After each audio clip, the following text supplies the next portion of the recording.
Right now, D.C.'s Attorney General is going after the world's largest marketplaces. AG Brian Schwab is suing StubHub. He says the company tricks customers by hiding mandatory fees until checkout. Usher Karashi has the story.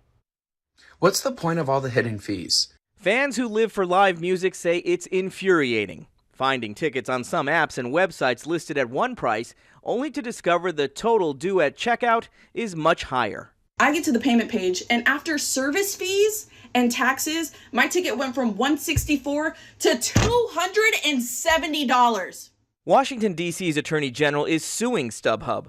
The complaint accuses the company of bait and switch practices, adding fulfillment and service fees of up to 40% of the ticket price at the end of the transaction, without disclosing how they're calculated or what they're for.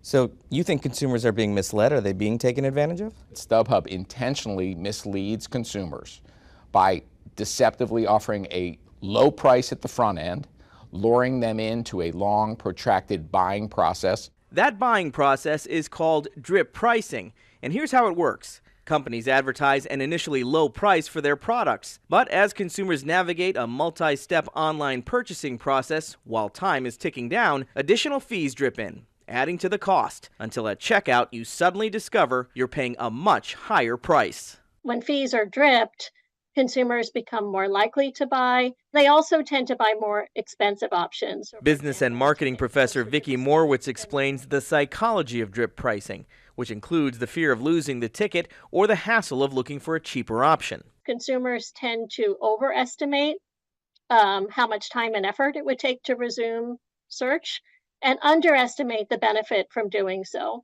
California is one of a few states with laws now requiring upfront pricing. When we tried buying a ticket on StubHub in California, the total price is shown from the beginning, including taxes and fees.